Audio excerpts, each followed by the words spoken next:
오늘 우리가 함께 나눌 말씀은 마태복음 6장 5절에서 13절까지의 말씀입니다.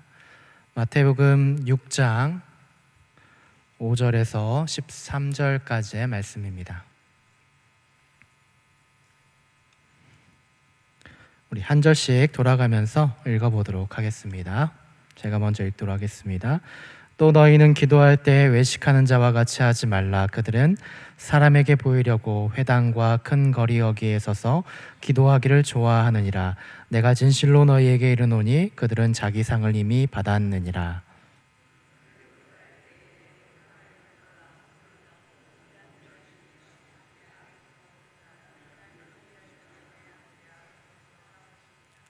또 기도할 때 이방인과 같이 중언부언하지 말라. 그들은 말을 많이 하여야 들으실 줄 생각하느니라.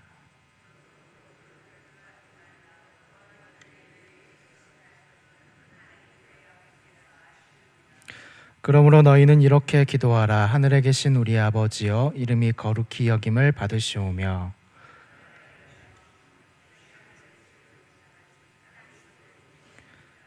오늘 우리에게 일용할 양식을 주시옵고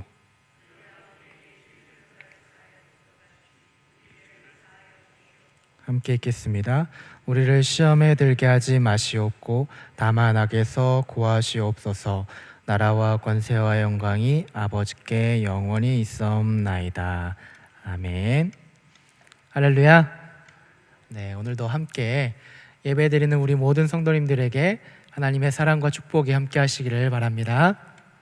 우리 옆에 사람에게 인사했으면 좋겠습니다. 사랑합니다. 축복합니다. 함께 인사하면 좋겠습니다.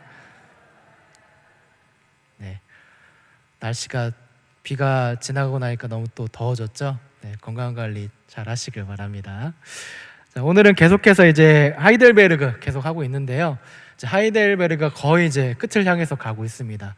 이제 얼마 후면은 마칠 것 같은데 이제 하이델베르그 크게 이제 세 부분으로 나뉜다고 제가 계속해서 말씀드렸는데, 첫 부분에서 1부에서는 우리의 죄와 비참함에 대해서 우리가 함께 다루고 있었고, 그다음에 2부에서는 우리의 구원에 관하여서 라는 내용으로 우리가 함께 다루었습니다. 그리고 지금 우리가 다루고 있는 이 내용은 이 3부의 내용인데 우리의 감사에 대해서 지금 계속해서 다루고 있습니다. 그래서 이 감사에 관련된 부분에서 특별히 이 소주제인 오늘 주기도문의 내용, 앞전에는 이제 10계명의 내용이었는데 이제 주기도문의 내용이 계속해서 기도에 관련된 부분으로 나누어져 있습니다.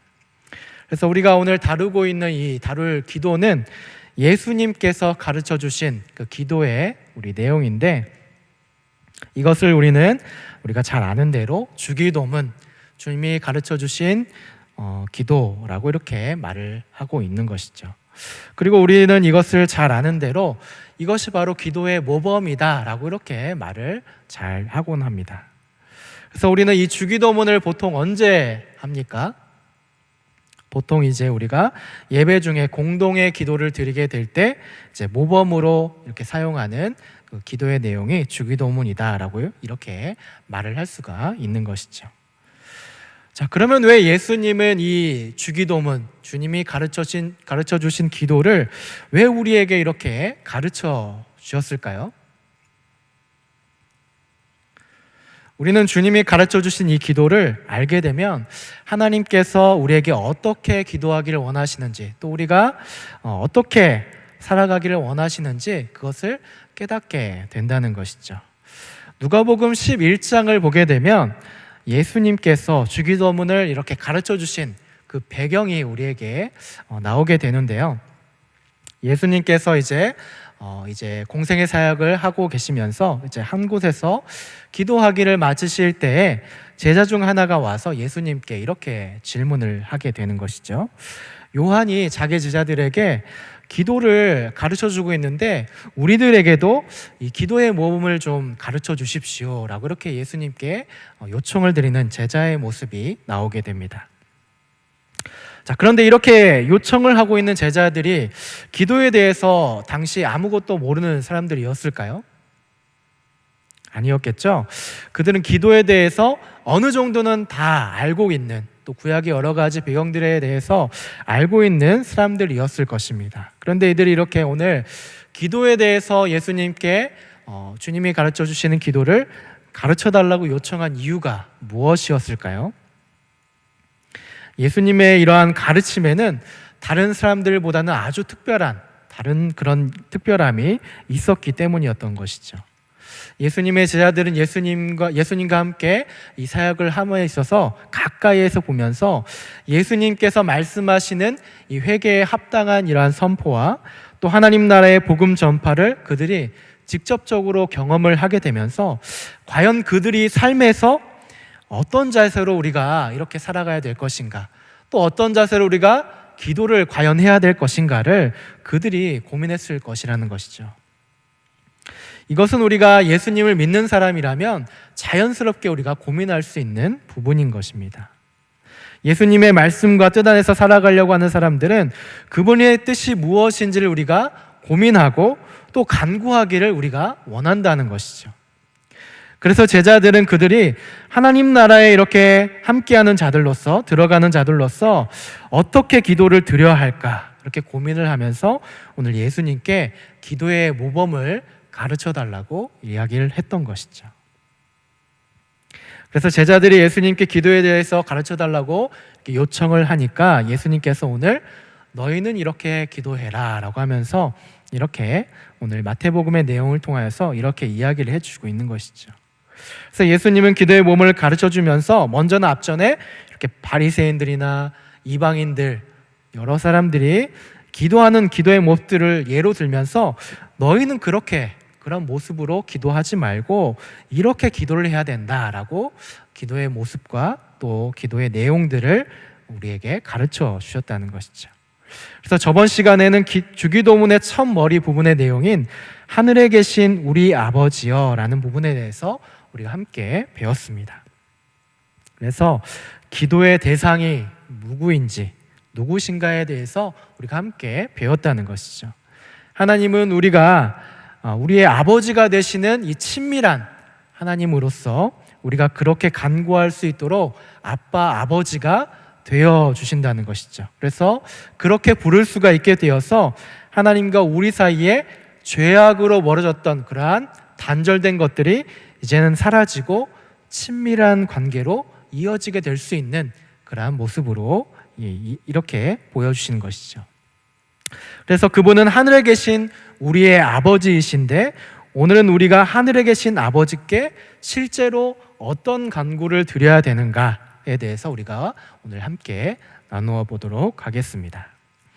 그래서 주기도문의 간구는 크게 우리가 두 부분으로 나눌 수가 있는데 유인물을 보시면은 전반부에는 하나님 아버지의 관점에서 그분의 성품과 본성 그리고 그분의 이름과 나라의 뜻을 구하는 기도가 담겨져 있다는 것을 우리가 전반부에 알 수가 있습니다. 그리고 후반부에는 이제 우리의 관점에서 우리의 어떤 개인적인 요청으로서 양식과 죄사함과 구원에 대해서 요청하는 기도의 내용들이 여기에 담겨져 있는 것이죠. 그런데 중요한 것은 이제 뒤이어 나오고 있는 우리의 관점에서 이야기하고 있는 이 요청은 우리의 어떤 사적인 부분으로서의 어떤 간구가 아니라 하나님 안에서, 중요한 것은 하나님 안에서 필요한 것들을 요청하는 기도가 되어야 한다는 것을 우리가 기억해야 될 것입니다.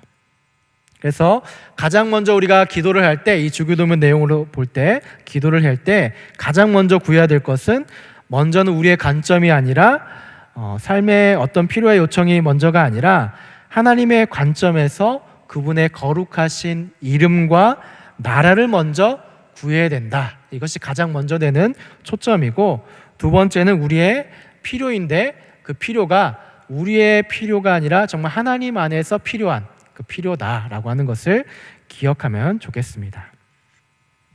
그래서 주기도문의 핵심은 우리의 기도가 이 땅에서 살아가는데 필요한 것들을 얻기 위한 그러한 수단으로서의 기도가 아니라 먼저는 하나님의 영광을 드러내고 하나님의 뜻을 나타내는 그러한 기도가 되어야 된다. 그리고 하나님의 영광을 위해서 살아갈 그러한 필요와 공급을 구하도록 하는 것이 주기도문의 내용이다라고 하는 것을 먼저는 우리가 꼭 기억했으면 좋겠습니다. 자, 그러면 우리 교리문답 122문을 우리가 같이 살펴보면 좋을 것 같습니다. 122문에서는 이렇게 질문을 하고 있죠. 첫 번째, 그러면 기도의 간구는 무엇입니까? 라고 이렇게 질문을 하고 있는데, 우리 단문이 좀 길긴 하지만 같이 한번 읽어보면 좋을 것 같습니다. 우리 단문을 같이 한번 읽어볼까요? 자, 시작.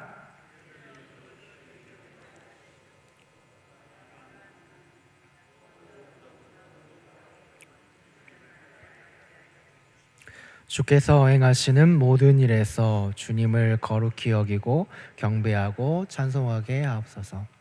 주께서 행하시는 일에는 주님의 전능과 지혜와 선하심과 의와 자비와 진리가 환히 빛나옵나이다. 또한 우리의 삶을 지도하시고 우리의 생각과 말과 행동을 주장하셔서 주님의 이름이 우리 때문에 더럽혀지지 않고 오히려 영예롭게 되고 찬양을 받게 하옵소서. 이렇게 이야기를 하고 있는 것이죠. 자, 여기에서 첫 번째 간구를 보게 되면 이제 우리가 잘 아는 대로 이름이 거룩히 여김을 받으시옵소서라고 이렇게 지금 간구하는 기도의 내용이 여기에 이야기되고 있습니다. 성경에서 우리가 이름은 그 사람이 누군가를 잘 우리에게 나타내 주고 있는 것이죠. 그리고 우리 이 세상에 살아가는 사람들도 모두가 이름이 각자 다 있듯이, 성과 이름이 있듯이, 이 이름이라고 하는 것은 각자마다 뜻이 있고 또 한 사람의 존재를 대변하기도 한다는 것을 우리가 잘 알게 되는 것이죠. 우리도 우리의 이 이름을 통하여서 그 사람을 잘 알 수 있고 또 구별할 수 있듯이 성경에서도 이름은 자신이 누구인지를 잘 나타낼 수가 있습니다. 그런데 여기에서 하나님의 이름도 마찬가지라는 것이죠. 하나님의 이름은 하나님 자신이 어떤 분이신지를 지금 계시하는 그런 수단으로서 우리에게 알려주고 있는데, 하나님은 특별히 자신이 누구인지를 성경을 통하여서 여러 군데 알려주시기도 했습니다. 그런데 여기에서 또 거룩하다는 말이 있는데, 이름이 거룩하다라고 하는 말이 있습니다. 거룩하다는 말은 구별하다라고 하는 그러한 말인데, 하나님께서 거룩하시다고 하는 것은 결국에는 우리의 피조물과는 구별되는 분이다라는 뜻을 여기에서 이야기를 하고 있는 것이죠. 결국에는 이것이 영광이라는 말과 조금 비슷한 의미로 우리가 다가올 수 있을 것 같습니다. 그래서 우리가 이것을 생각하면서 다시 우리 교리문답으로 돌아와서 이름이 거룩히 여김을 받는다라는 말은 지금 무엇을 의미하고 있는 것 같습니까? 의미를 다시 생각해 볼 때 피조물과는 구별되는 영광스러운 분이 바로 거룩히 여김을 받는다라는 그런 의미를 가지고 있는 것이죠.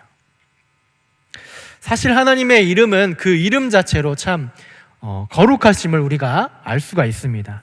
따라서 이 기도는 하나님 자신이 그 이름을 그분의 백성에게 그리고 모든 인간에게 거룩하게 나타내시기를 기도하는 그러한 내용의 기도라는 것이죠. 그래서 이 기도의 내용은 주체가 우리가 되어서는 안 되고 그 주체가 바로 하나님이심을 우리는 기억해야 된다는 것이죠.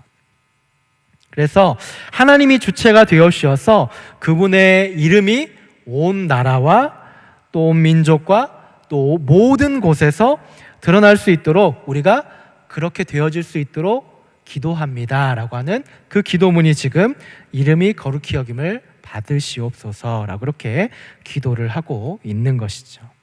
그리고 또한 그러한 거룩한 이름이 널리 알려지고 우리도 그러한 삶을 살아갈 수 있도록 해 주십시오라고 하는 것이 이 기도의 오늘 요청의 기도인 것이죠. 교리문답에서는 그래서 이 부분에 대해서 이제 주기도문에 나오진 않았지만 구체적인 이야기를 여기에서 다루고 있는 것이죠. 먼저 여기를 보게 되면 하나님의 이름이 거룩하게 여김을 받기 위해서는 무엇보다도 먼저 우리로 하여금 주님을 바르게 알게 하여 주옵시며 라고 이렇게 언급을 하고 있습니다. 바로 주님을 바르게 아는 것이 이름이 거룩히 여김을 받는 기도의 핵심이라는 것을 보여주고 있는 것이죠.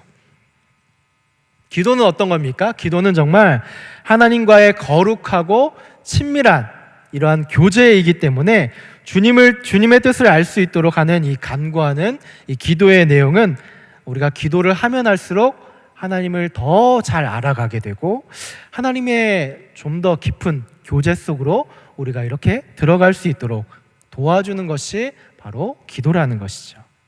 그래서 무엇보다도 먼저 하나님을 바르게 알아가기 위해서 주님을 바르게 알 수 있도록 기도하라라고 이렇게 교리문답에서 기도의 간구의 내용들을 이야기를 하고 있는 것이죠. 또 그 밑에 나오고 있는 내용을 보시면 주께서 행하시는 모든 일에서 주님을 거룩히 여기고 경배하고 찬송하게 하옵소서라고 말을 하고 있습니다. 그리고 주님께서 행하시는 일에는 주님의 전능과 지혜와 선하심과 의와 자비와 진리가 나타나고 하나님의 백성은 그것을 보고 경배하고 찬송하게 되는 것이죠. 피조물과 이렇게 구별된 하나님의 거룩하심을 우리가 생각하게 될 때 우리는 어떻게 됩니까? 자연스럽게 하나님께 경배하고 찬송을 드릴 수밖에 없다는 것이죠. 하나님께서 친히 주님의 이름을 거룩하게 나타내시기 때문에 우리는 그것을 보고 더하거나 어떤 것을 빼는 것이 아니라 그것을 보고 경배하고 찬송할 뿐이라는 것을 알려주고 있는 것이죠. 또 다른 의미로서 어떤 핍박과 재난과 환난의 상황이 올지라도 우리는 그분을 찬송하고 경배를 드려야 된다는 것을 이야기하고 있습니다. 16세기에 하이델베르크 교리문답을 작성한 시대를 보게 되면 그리스도인이 된다는 것은 어떠한 많은 핍박을 받는 것을 감수해야 됐다고 합니다. 그래서 하이델베르크 문답을 작성한 이들조차도 이것을 작성한다고 해서 쫓겨나고 핍박을 받기도 했다고 합니다. 그러나 그러한 상황 속에서도 많은 믿음의 사람들은 주님의 일들을 생각하면서 하나님의 이름을 찬양하고 높이는 일들을 쉬지 않고 오직 하나님께 영광을 올려 드렸다는 것이죠. 그래서 이름이 거룩히 여김을 받는다는 것은 결국에는 어떤 우리의 처지나 우리의 상황과 형편과는 상관이 없이 하나님이 정말 찬송받으실 분이십니다 라고 하는 사실을 고백하고 높인다는 그러한 의미를 여기에 담고 있다는 것이죠. 또 그 밑에 교리문답을 보게 되면 또한 우리의 모든 삶을 지도하시고 우리의 생각과 말과 행동을 주장하셔서 주님의 이름이 우리 때문에 더럽혀지지 않고 오히려 영예롭게 되고 찬양을 받게 하옵소서라고 이렇게 고백을 드리고 있습니다. 결국에는 이 부분이 우리의 삶의 부분에서 더욱더 이루어지기를 원하는 기도로서 교리문답에서 다루고 있는 것이죠. 우리는 거룩하신 하나님의 이름과는 달리 거룩하지 못한 부분들이 우리 삶에 너무나도 많이 있음을 우리가 알게 되는 것이죠.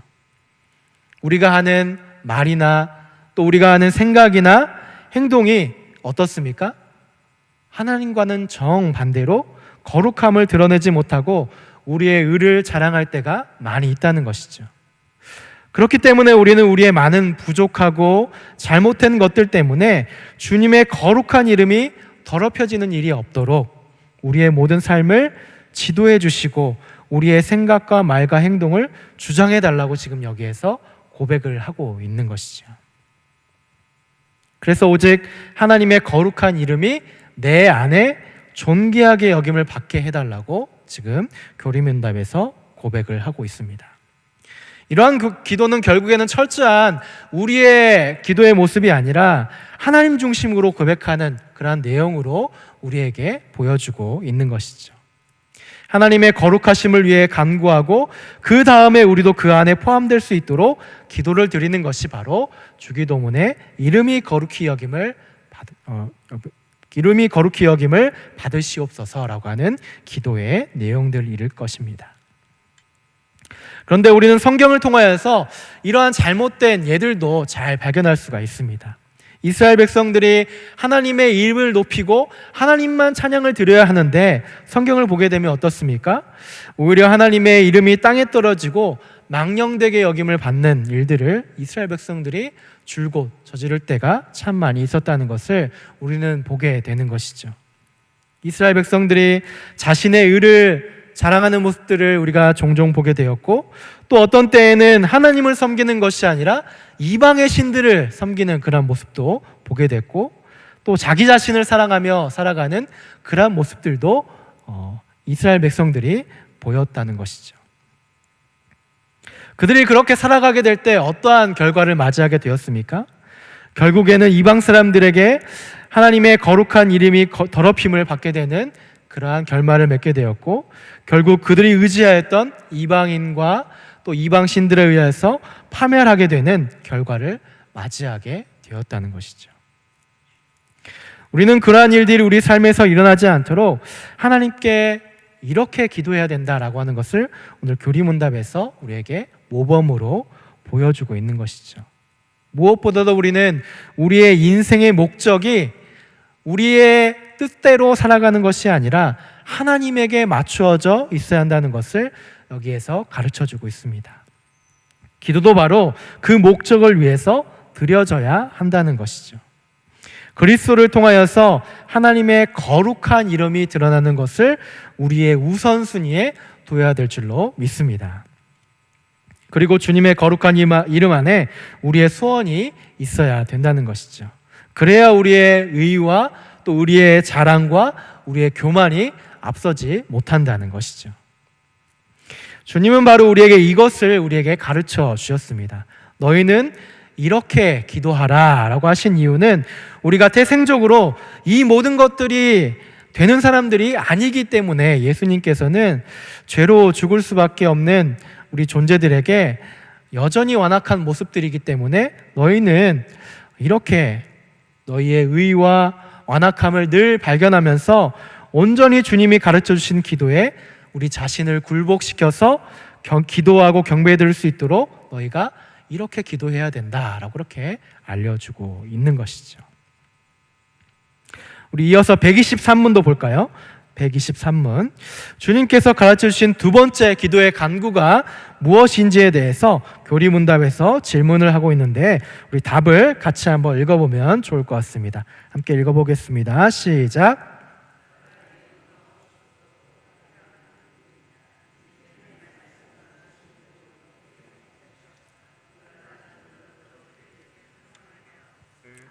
주님의 교례를 보존하시고 흥왕케 하옵소서.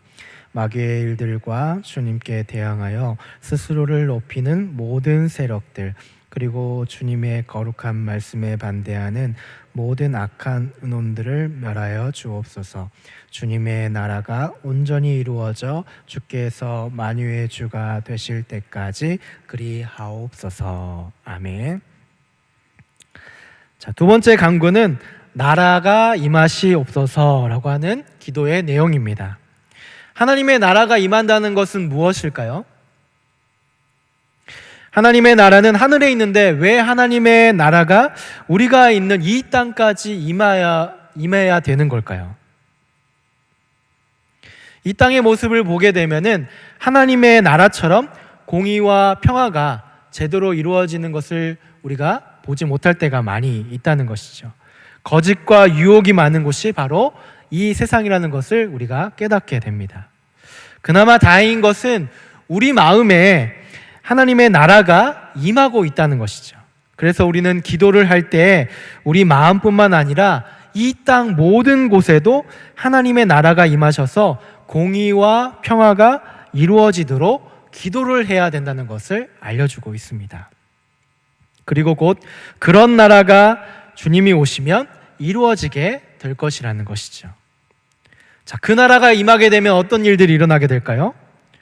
이제는 모든 악들이 물러가게 되고 믿는 사람들이 하나님의 나라를 소유하게 될 것이라는 것이죠. 하나님의 나라는 우리에게 아직 오지 않았지만, 완전히 오지 않았지만 다시 오실 예수님을 우리가 기다리면서 기대하는 기도를 우리가 드려야 된다는 것을 주기도문의 내용을 통해서 알 수가 있습니다.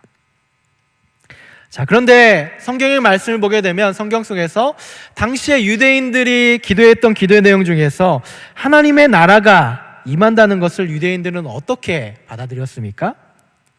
그들은 이 땅의 개념으로 이해를 해서 메시아적인 왕국이 이 나라에 실현되어서 그들이 다스린 이스라엘 나라가 정치적으로나 또는 사회적으로 그리고 문화적으로 강력하게 예수님께서 이제 임해 주셔서 그들의 땅을 다스려 주실 것을 그들이 기대했다는 것이죠. 그러나 예수님은 하나님의 나라가 임한다는 것은 이 세상에 우리가 속한다는 것이 아니라 정말 하나님의 나라가 우리의 마음 가운데 임하였다는 것을 우리에게 알려주셨다는 것이죠. 그래서 123번은 우리에게 분명한 답을 제시해 주고 있다는 것이죠. 하나님의 나라가 임한다는 것은 뭐라고 이야기를 하고 있습니까? 주님의 말씀과 성령으로 우리를 통치를 하셔서 우리가 점점 더 주님께 순종하게 되는 것이다 라고 그렇게 이야기를 해주고 있는 것이죠. 이 고백의 퀘어드는 바로 고백, 통치와 순종이라는 것을 우리가 핵심적으로 알 수가 있습니다. 하나님의 나라에 대해서 이야기할 때 그 나라를 멀리에서 찾는 것이 아니라 이 땅에서 찾는 것이 아니라 우리 자신에서부터 찾는 것이다 라고 이렇게 이야기를 하고 있는 것이죠. 나 자신이 먼저 하나님의 통치를 받기를 너희가 기도해야 된다라고 이렇게 교리문답이 알려주고 있습니다. 그래서 우리가 그리스도의 말씀을 통하여서 그리고 오늘 여기에서 이야기하듯이 성령님을 통하여서 우리가 다스림을 받게 될 때 하나님의 나라가 임하는 것을 순종으로 우리가 받아들이게 된다는 것이죠. 우리의 본성은 늘 죄악된 성향들이 많이 있습니다. 하나님을 반하는 그런 경향들이 늘 우리 가운데 있다는 것이죠. 그렇기 때문에 우리 스스로는 하나님의 나라를 향하여서 갈 수가 없다는 것이죠. 그러나 오늘 교리문답에서 이야기를 하듯이 오직 주님의 말씀과 성령으로 우리가 통치함을 받게 될 때 하나님의 나라가 우리에게 임하게 될 줄을 믿습니다. 그래서 우리가 하나님의 나라가 임하시옵소서라고 이렇게 기도할 때 먼저는 회개의 방향으로 우리가 먼저 기도를 해야 된다는 것이죠. 정말 우리가 하나님을 반하여서 가는 그러한 모습에서 돌이켜서 하나님의 방향으로 갈 수 있도록 회개의 방향으로 먼저 우리가 나아가야 되고 우리 스스로가 이제는 주님의 말씀과 성령의 통치를 받을 수 있도록 우리 자신을 하나님의 뜻에 굴복하는 이러한 순종으로 나아갈 수 있는 기도를 드려야 되는 것이 나라가 임하시옵소서라는 그 교리문답의 기도의 내용이라는 것이죠. 이것이 바로 하나님 나라가 임하게 해달라는 기도의 간구의 내용입니다. 또 교리문답을 보게 되면 주님의 교회를 보존하시고 흥왕케 하옵시며 마귀의 일들과 주님께 대항하여 스스로를 높이는 모든 세력들 그리고 주님의 거룩한 말씀에 반대하는 모든 악한 의논들을 멸하여 주옵소서라고 고백을 드리고 있습니다. 하나님의 나라를 세워가는데 정말 우리에게 이 대적하는 세력들이 우리 주변의 곳곳에 있다는 것이죠. 그 세력들을 교리문답에서는 오늘 뭐라고 이야기하고 있습니까? 마귀라고 이야기를 하고 언급하고 있는 것이죠. 마귀는 어떤 자들입니까? 하나님을 대항하여서 스스로를 높이고 또 하나님의 말씀을 반대하여서 그 말씀을 무시하도록 공격하는, 유혹하는 그 일들을 하는 것이 바로 마귀의 일일 것입니다. 그래서 교리문답에서 언급하듯이 그들은 주님께 대항하여서 끊임없이 스스로를 높이고 거룩한 말씀에 반대하도록 우리들을 유혹하고 있다는 것이죠. 왜냐하면 주님의 말씀이 하나님의 나라를 정말 흥왕케 하는, 높이고 있는 그러한 수단이기 때문에 계속 말씀을 무시하도록 하고 말씀을 잘못 해석하도록 하고 공격하도록 하는 것이 이 마귀의 일이라는 것이죠. 그런데 이 일들이 우리의 내적으로나 또 외적으로 일어나는 이러한 모든 일들 속에서 유혹이 될 수 있다라고 하는 것을 교리문답이 우리에게 가르쳐주고 있습니다. 주기도문은 이러한 유혹으로부터 이겨낼 수 있도록 그들을 멸하여 달라라고 그렇게 기도하도록 요청하고 있는 것이죠. 그리고 마지막 문장은 주님의 나라가 온전히 이루어져 주께서 만유의 주가 되실 때까지 그리하옵소서라고 이렇게 우리에게 고백을 하고 있습니다. 주님께서 다시 오셔서 만유의 주가 되시는 그 날에는 이제 뜻이 하늘에서 이루어진 것처럼 땅에서도 이루어지는 온전한 그러한 날들이 이루어지게 될 것이라는 것이죠. 우리는 그 영광스러운 날들을 우리가 소망을 하면서 기도하는 것이 바로 이 기도의 내용일 것입니다. 그러나 우리가 중요한 것은 앞전에도 이야기했지만 하나님의 나라가 우리에게 오게 하는 것은 우리가 주체가 아니라는 것이죠. 우리는 그저 그 일들을 위하여서 기대하고 또 이렇게 기도하며 말씀대로 살려고 노력하면서 이웃들에게 선행을 베풀고 사는 것이 우리가 해야 할 일들이라는 것을 우리가 깨닫게 되는 것입니다. 다시 정리하면은 하나님의 나라가 임하게 해달라고 하는 기도의 간구는 우리의 죄악된 본성을 따라가는 것이 아니라 하나님의 말씀을 통치를 받아서 순종하는 데가 해달라는 기도한 기도였고, 또 사탄의 유혹으로부터 이겨낼 수 있도록 그들을 멸하게 해달라는 기도의 내용입니다. 또 주님의 나라가 온전히 이루어질 때까지 이 기도를 계속해야 되는 것이고, 우리가 최선을 다해서 하나님의 나라가 이 땅에 이루어질 수 있도록 기도하고 간구하며 선을 행하는 것이 바로 123문의 내용의 나라가 임하시옵소서라고 하는 기도의 내용이라는 것이죠. 자, 마지막으로 124문을 볼까요? 주기도문의 셋째 간구는 무엇인가? 라고 이렇게 교리문답에서 질문을 하고 있습니다. 셋째 기도의 간구 답을 한번 같이 읽어보면 좋을 것 같습니다. 함께 읽어볼까요? 시작.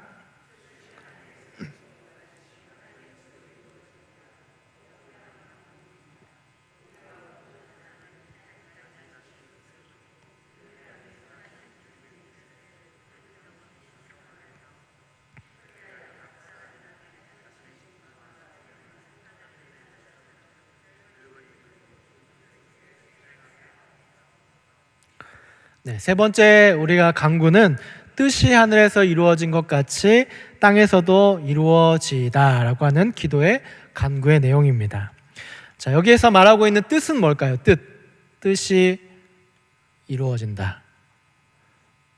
영어 본문에서는 이제 you라고 이렇게 앞에 기록이 되어져 있는데, 곧 주님의라고 하는 말이 이렇게 생략되어져 있다고 합니다. 그래서 그렇다면 여기에서 말하고 있는 뜻은 바로 나의 뜻이 아니라 누구의 뜻이라고요? 주님의 뜻, 하나님의 뜻을 여기에서 이야기하고 있다는 것이죠. 그래서 123호는 기도에 대해서 설명을 하면서 기도가 우리의 뜻을 관철시키는 것이 아니라 반대로 우리의 뜻을 포기하고 하나님 아버지의 뜻으로 순종을 구하는 것이라고 이야기를 하고 있는 것이죠.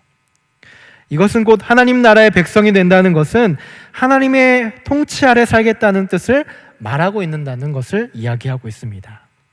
우리 예수님께서도 겟세마네 동산에서 마지막 십자가 순환을 당하시기 전에 어떻게 하셨습니까?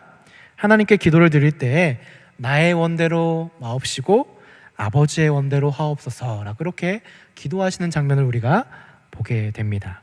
우리도 주님께서 기도하신 것처럼 하나님의 뜻을 위하여서, 나의 뜻이 아니라 하나님의 뜻을 위하여서 기도를 해야 된다는 것이죠.